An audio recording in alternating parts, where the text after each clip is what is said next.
आज भारतीय शक्ति चेतना पार्टी लाडवा विधानसभा से प्रत्याशी विक्रम सैनी ने अनेकों गांवों का दौरा किया, जिसमें रामचंद्र माजरा, बिंट। आइए आप सभी को सुनवाते हैं कि उन्होंने किन मुद्दों पर मतदाताओं से वोट देने की अपील की। इतने प्रकार के नशे समाज के बीच में आ चुके हैं जिनकी कल्पना करना बड़ा मुश्किल है। कोई इंजेक्शन लगाता है, चिट्टा नशाता है, स्मैक, अफीम, चर्च, गांजा का जाने, और दारू को तो सभी पता ही है। घर का किसी न किसी कोने में दारू मिल जाती है। आज छोटे छोटे बच्चे दारू का शिकार हो रहे हैं। हमारे पास एक एक बच्चा है। अगर हमने बच्चों की ओर ध्यान नहीं दिया तो निश्चित ही ये कोठी बंगले कारें किस काम की होंगी। ये बड़ा गंभीर विषय है। हम वोट मांगने के लिए बेशक आपके बीच में आ रहे हैं, क्योंकि हमारा तो एक लक्ष्य है। जब तक राजनीति में अच्छे लोग नहीं जाएंगे तो निश्चित ही वहां पे परिवर्तन नहीं हो सकता, क्योंकि राजनीति और धर्म हर व्यक्ति के साथ जुड़ा हुआ है। अगर ना जुड़ा हुआ तो आकर के मेरे को बता सकता है। तो नशा मुक्ति को लेकर के आज हमारा जो अभियान है, किसी ने कहा कि आपके उद्देश्य और लक्ष्य क्या है। हमने कहा सबसे पहला जो हमारा मूल लक्ष्य है, नशा मुक्त समाज का निर्माण करना। अगर नशा मुक्त समाज का निर्माण हो जाता है तो सैकड़ों रास्ते अच्छे अपने आप निकल जाएंगे। ये अपराध मुक्त समाज अपने आप हो जाएगा, क्योंकि चारों तरफ कारें कटती हैं, चोरी होती है, व्यभिचार हो रहा है, अनेकों प्रकार के अपराध हो रहे हैं। उन सबके पीछे केवल नशा है। मेरे यहाँ पे बुजुर्ग बैठे हैं जिनके साथ जीवन का बहुत बड़ा अनुभव जुड़ा हुआ है। उनके मुकाबले में कुछ भी नहीं हूँ। उन्हीं बुद्धिजीवी लोगों से मेरा एक ही निवेदन है, गहराई से सोचिए जरा। आज बड़ी बड़ी पार्टियां भी सीट निकालने के लिए घर घर दारू पहुंचा रही है, पैसा पहुंचा रही है। एक भी पार्टी नहीं कह सकता। आओ अलग बात है, क्योंकि उस पार्टी के फेवर में होगा, कुछ भी दे उसका बुरा सुनने के लिए तैयार नहीं होगा। लेकिन एक भी पार्टी ऐसी नहीं है जो आज अपनी सीट को बचाने के चक्कर में गांव में पैसा, दारू, ना जाने किस प्रकार के प्रलोभन दे रहे हैं। इसके साथ में कुछ कैंडिडेट ऐसे भी हैं जो आजाद उम्मीदवार हैं। उन्होंने भी पूरे अपने मुख खोल दिए पैसों के, दारू के, ना जाने कैसे प्रलोभन दे करके। हम समाज को ले जा किधर रहे हैं। और मैं समाज से भी आंदोलन करना चाहता हूँ आप बहनों और भाइयों से कि आज हमें कोई 2-4 हजार रुपए देके जाता है, दारू की बोतल देके जाता है, और आज हम अपने आप को उनको वोट को बेच देते हैं। जरा सोचो, आप बुद्धिजीवी हो, समाज के बुद्धि व्यक्ति हो, भगवान ने आप सबको, हम सबको ज्ञान दिया है।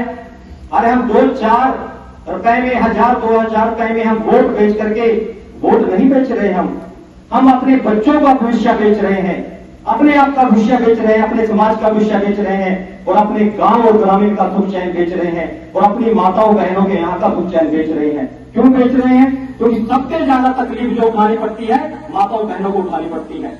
यहाँ भी मेरे को घर ऐसे होंगे जिनमें दारू पीने वाले होंगे, नशा करने वाले होंगे, और बहुत ज्यादा करने वाले होंगे। किसी का बच्चा पीता होगा, किसी का पति पीता होगा, और उनके घर में जाके देखो माताएं बहनों और बच्चों को कितनी तकलीफों से गुजरना पड़ता है। वो माता बहनें वही जानती हैं। अगर आसपास ऐसी दुर्गति हमारी हो रही है और हम अपने आप को बुद्धिजीवी कहें और उसका कोई समाधान न निकालें, तो निश्चित ही आप अपने आप को सोच सकते हैं कि हमारे पास कितना बुद्धि है और कितना विवेक है। मैं समाज के लोगों से कहता हूँ, अगर हमारे होते हुए समाज हमारा गंदा हो रहा है तो घर बार भी अच्छा लगता है, वो भी सुरक्षित होगा, समाज सुरक्षित होगा, अच्छे समाज का निर्माण होगा।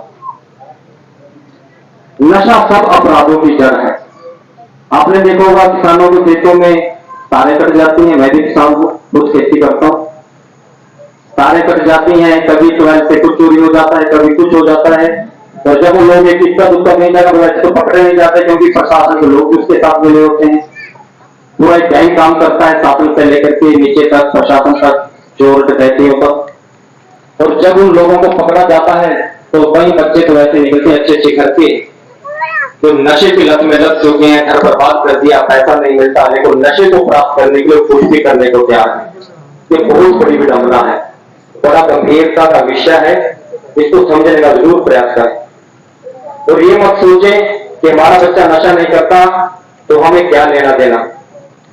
क्योंकि आज नशे के अंदर, जैसे बच्चा कॉलेज में पढ़ने जा रहा है, बच्चियां पढ़ने जा रही हैं, उन्हीं के बीच में गैंग काम करती है। अब उन्होंने एक नया तरीका अपना लिया कि समोसा हुआ, ब्रेड हुआ, कुछ खाने की चीज में पहले फ्री में खिलाते हैं, उसमें मिला करके 2-4 दिन खिलाया, हफ्ता खिलाया, फिर उसकी लत लग जाती है और फिर उसके आसपास भी लोग नहीं आते। फिर वह उनको देखता, खाता है समोसा दूसरी जगह, लेकिन अच्छा नहीं लगता। वही समोसा खाना जो उन्होंने खिलाया था, वही चीज खानी है जो उन्होंने खिलाई थी। फिर उनको देखता है, जब उनके पास पहुंचता है तो वही समोसा हमें खिला दो, ये है वो है, बहुत अच्छा था, पैसे लगेंगे खिला देंगे, और धीरे धीरे करके उसको नशे में लत में डाल देते हैं। और इतनी लत में डल जाता है कि घर का पैसा बर्बाद कर देता है, अपनी जिंदगी बर्बाद कर देता है, स्वास्थ्य खराब कर देता है, लेकिन माँ बाप को पता नहीं। कई बार तो बच्चे अपने माँ बाप को पता भी नहीं होता, इतना बड़े शरीफ होते हैं, कम पढ़े लिखे होते हैं। कई जगह केस ऐसा है, हम जब जाते हैं समाज के बीच में, हमारी अपनी दूर की रिश्तेदारी है, उसमें भी हमने देखा एक लड़के ने अपनी माँ का जो उसने खाते में पैसे थे उसको गूगल पे वगैरह जो होता है ना, पेपॉल वगैरह, उससे लिंक कर लिया, उसको पता नहीं चला। और उसके जितने भी खाते में पैसे चेक बुक की पहले उससे साइन करा के रख ली, क्योंकि माँ बड़ी भोली होती है, बच्चे से बड़ा प्रेम करती है। और कई बार माँ का ये भोलापन बच्चे को बड़ा बर्बाद कर देता है, बड़ा ये प्रेम होता है ना, तो बड़ा बर्बाद कर देता है। और जब देखा तो उस खाते में से जितने भी उनके पास पैसे थे 35 लाख रुपए खाली पूरा खाता मिला। और जब लोग घर में आके चक्कर मारना शुरू कर दिया, जिन्होंने पहले उनको फ्री में खिलाना शुरू कर दिया, और बाद में जब वो लोग उसको कहने लगे पैसे दो, पैसे सर पे चढ़ गए, एक भी धन का घर नहीं दी 4 साल की नौकरी में। तो ये स्थिति है, क्या करेंगे उस पैसे का, क्या करेंगे उस कोठी बंगले का, क्योंकि कारण यह था कि बच्चे को समय रहते ध्यान नहीं दिया गया। माँ बाप अगर बच्चे के साथ किसी तरह जुड़ते रहे, सुबह शाम मिलते रहे, फ्रेंडली मिलते रहे, तो कहीं ना कहीं बच्चों का विकास हो सकता है। तो इस नशे को लेकर के आज चारों तरफ बहुत बड़ी मुहिम है। ये जितनी पार्टियां हैं, आपने देखा होगा, आज गांव गांव में बड़ा दुख की बात होती है, लोग भी उन्हीं को वोट देते हैं, माताएं बहनें भी उन्हीं को वोट देती हैं, वो लोग भी वोट उनको देते हैं जो बड़े अच्छे हैं, धार्मिक विचारों के हैं, मंदिर में जाते हैं और पूजन कीर्तन करती हैं माताएं बहनें, लेकिन जाकर के वोट नहीं देंगी जो उनको बोला गया है, जो उनके घर वालों ने बोला है, बड़ों ने बोला है। किसको? दुराचारी को, जो शराबी है, जो भचारी है।